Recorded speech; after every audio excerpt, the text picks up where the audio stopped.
जब भी भारत की आज़ादी की बात होती है ना, तो हमारे दिमाग में सबसे पहले अहिंसा का जिक्र आता है। पर एक कहानी और भी है, एक ऐसी लड़ाई की जो हथियारों से लड़ी गई थी। ये कहानी है सुभाष चंद्र बोस की बनाई आज़ाद हिंद फौज की। तो चलिए आज इसी भूली हुई सेना की कहानी को थोड़ा करीब से जानते हैं। तो ये कहानी शुरू कहाँ से होती है? इसकी शुरुआत होती है दूसरे विश्व युद्ध के दौरान मलाया से। यहाँ भारतीय सैनिकों के मन में अंग्रेजों की ताकत का जो एक भ्रम था ना, वो टूटना शुरू हो गया था। ये शब्द है मेजर जनरल शाहनवाज खान के, एक ऐसे शख्स जिन्होंने अपनी आंखों से सिंगापुर का पतन देखा था। मतलब वो मिथक कि अंग्रेजों को कोई हरा नहीं सकता, वो उनकी आंखों के सामने टूटकर बिखर रहा था। और देखिए, ये भेदभाव सिर्फ सोच तक ही सीमित नहीं था, ये पूरे सिस्टम में बसा हुआ था। सोचिए, एक भारतीय सैनिक को महीने के सिर्फ 25 रुपए मिल रहे हैं और उसी काम के लिए एक ब्रिटिश सैनिक को मिल रहे हैं पूरे 75 रुपए। ये सिर्फ पैसे का फर्क नहीं था, ये इज्जत का सवाल था। भारतीय अधिकारियों को यूरोपियन क्लबों में जाने तक की इजाजत नहीं थी और उन्हें हर कदम पर यह महसूस कराया जाता था कि वो 2 यम दर्जे के हैं। अब अंग्रेजों की ये जो हार थी ना, वो सिर्फ जापानियों की ताकत की वजह से नहीं हुई थी, बल्कि उनकी अपनी गलतियों का भी इसमें बड़ा हाथ था। लीडरशिप इतनी खराब थी कि उनके डिफेंस को आसानी से तोड़ दिया गया। ग्राउंड पर लड़ रहे सैनिकों के लिए कोई एयर सपोर्ट नहीं था और ना ही जंगल में लड़ने की सही ट्रेनिंग। और इन सब वजहों से भारतीय सैनिकों का अपने ब्रिटिश कमांडरों पर से भरोसा, आप कह सकते, पूरी तरह से उठ गया।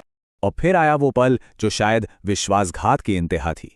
जिन भारतीय सैनिकों ने अंग्रेजों के लिए अपनी जान की बाजी लगा दी, उन्हीं के कमांडरों ने उन्हें जापानियों के हवाले कर दिया। उन्हें ऐसा महसूस हुआ जैसे उन्हें बस मवेशियों की तरह छोड़ दिया गया हो। इसी एक घटना ने विद्रोह की आग में घी डालने का काम किया। अब इसी पूरी उथल-पुथल और कन्फ्यूजन के माहौल में एक ऐसा लीडर था जिसने इस मुश्किल में भी भारत की आज़ादी का एक मौका देख लिया, और उनका नाम था सुभाष चंद्र बोस। बोस के ये शब्द खुद बताते हैं कि वो किस दुविधा में थे। उनके पास 2 रास्ते थे, या तो पूरी जंग जेल में बिता दें या फिर एक बहुत ही जोखिम भरा रास्ता चुनें। भारत से बाहर जाकर अंग्रेजों के दुश्मनों से हाथ मिलाएं और आज़ादी के लिए एक सेना खड़ी करें। और उन्होंने दूसरा रास्ता चुना। गांधी और बोस के बीच ये जो बातचीत हुई, वो आज़ादी की लड़ाई के 2 बिल्कुल अलग नज़रियों को सामने रखती है। गांधी जी भले ही उनके रास्ते से सहमत नहीं थे, पर उन्होंने ये भी साफ कर दिया कि अगर नेताजी कामयाब होते हैं तो सबसे पहले बधाई देने वाले भी वही होंगे। नेताजी बोस का जो सफर था ना, वो सच में किसी फिल्मी कहानी जैसा ही था।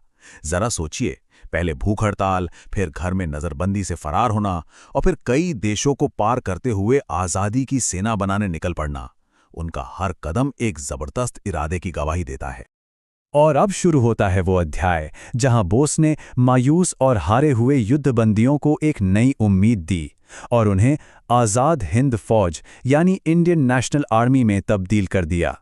तो 4 जुलाई 1943 का वो दिन था जब रास बिहारी बोस ने इंडियन इंडिपेंडेंस लीग की कमान सुभाष चंद्र बोस को सौंप दी। और यहीं से नेताजी के नेतृत्व में आज़ादी के इस आंदोलन का एक बिल्कुल नया चैप्टर शुरू हुआ। बस ये 2 शब्द, दिल्ली चलो, ये सिर्फ एक नारा नहीं था, ये एक मिशन बन गया, एक जुनून बन गया। हर सैनिक के दिल में ये बात बैठ गई कि मंजिल दिल्ली है और मकसद है आज़ादी। और इस जुनून का नतीजा देखिए, ये आंकड़ा 40,000। नेताजी ने करीब 40,000 ट्रेन्ड सोल्जर्स की एक आर्मी खड़ी कर दी, जिसमें पुरुष और महिलाएं दोनों शामिल थे। ये दिखाता है कि उनका विजन कितना पावरफुल था। नेताजी की दूर की सोच का अंदाजा आप इसी बात से लगा सकते हैं। उन्होंने अपनी सेना की ब्रिगेड्स के नाम गांधी, नेहरू और आज़ाद जैसे बड़े नेशनल लीडर्स के नाम पर रखे। ये एक तरह का संदेश था कि भले ही हमारे रास्ते अलग हों, लेकिन हम सबका मकसद एक ही है, एक आज़ाद भारत। लेकिन नेताजी सिर्फ एक सेना बनाकर नहीं रुके। उन्होंने एक कदम और आगे बढ़कर सिंगापुर में एक सरकार की स्थापना की, अर्जी हुकूमत आज़ाद हिंद यानी आज़ाद भारत की प्रोविजनल गवर्नमेंट। ये एक बहुत ही बड़ा और स्ट्रेटेजिक कदम था जिसने आईएनए को एक विद्रोही ग्रुप से कहीं ज्यादा एक आज़ाद देश की लेजिटिमेट आर्मी बना दिया, और इसे जापान और जर्मनी जैसे 9 देशों ने मान्यता भी दी। तो अब आईएनए के पास अपनी एक सेना थी और अपनी एक सरकार भी, और इसके साथ ही शुरू हुआ भारत की तरफ उनका मिलिट्री कैंपेन। लेकिन यहाँ एक बहुत बड़ा सवाल खड़ा होता है, क्या युद्ध बंदियों से बनी ये सेना अपने जुनून के दम पर दुनिया के सबसे ताकतवर ब्रिटिश एम्पायर का मुकाबला कर सकती थी? आगे जो हुआ वो वाकई इतिहास के सबसे ड्रामेटिक चैप्टर्स में से एक है। आईएनए ने वाकई में गजब का हौसला दिखाया। मार्च 1944 में वो भारत की ज़मीन में दाखिल हुए, तिरंगा फहराया और लड़ते लड़ते कोहिमा और पलेल जैसे इलाकों पर कब्जा भी कर लिया। लेकिन किस्मत ने साथ नहीं दिया। मॉनसून की ज़बरदस्त बारिश और सप्लाई लाइंस के टूटने की वजह से उनकी बढ़त रुक गई। और फिर जब जर्मनी ने सरेंडर कर दिया और जापान कमज़ोर पड़ने लगा तो आईएनए को पीछे हटना पड़ा। तो हाँ, जंग के मैदान में आईएनए भले ही हार गई थी, पर उनकी कहानी यहाँ ख़त्म नहीं हुई थी। कहते हैं ना, एक लड़ाई हारी थी, लेकिन असली युद्ध तो अब शुरू होना था। और ये युद्ध लड़ा जाना था अदालतों में और करोड़ों हिंदुस्तानियों के दिलों में। 1945 में जब हजारों आईएनएस सैनिकों को पकड़ा गया तो अंग्रेजों ने सोचा कि चलो इनका एक पब्लिक ट्रायल करते हैं। दिल्ली के लाल किले में देशद्रोह का मुकदमा चलाएंगे ताकि दोबारा कोई ऐसी हिम्मत ना करे। नेताजी का वो नारा याद है, तुम मुझे खून दो, मैं तुम्हें आज़ादी दूंगा। अब ये नारा एक नए अंदाज में गूंज रहा था। जो लड़ाई वो जंग के मैदान पर लड़ रहे थे, अब वो लड़ाई पूरे देश के दिलो दिमाग में लड़ी जा रही थी। और भारत की जनता ने इसका जवाब भी दिया, पर अपने तरीके से। पूरे देश में जबरदस्त प्रदर्शन हुए। अंग्रेज जिस मुकदमे से आईएनए को विलन बनाना चाहते थे, उसी मुकदमे ने उन सैनिकों को पूरे देश का हीरो बना दिया। अब गलियों में एक नया नारा गूंज रहा था, लाल किले को तोड़ दो, आजाद हिंद फौज को छोड़ दो। ये नारा अंग्रेजों के खिलाफ एक नई एकजुटता का सिंबल बन गया। तो आईएनए की असली विरासत क्या थी?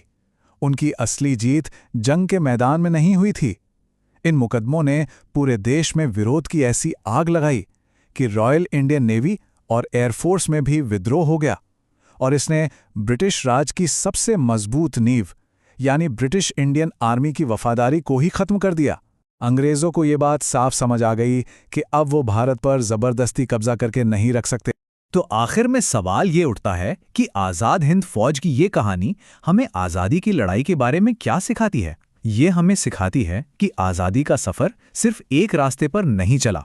इसमें अहिंसा भी थी और सशस्त्र संघर्ष भी था, कूटनीति भी थी और बलिदान भी था। और आज़ाद हिंद फौज की कहानी इस बात का सबसे बड़ा सबूत है कि कभी-कभी एक हारी हुई लड़ाई भी एक बहुत बड़ा युद्ध जिता सकती है।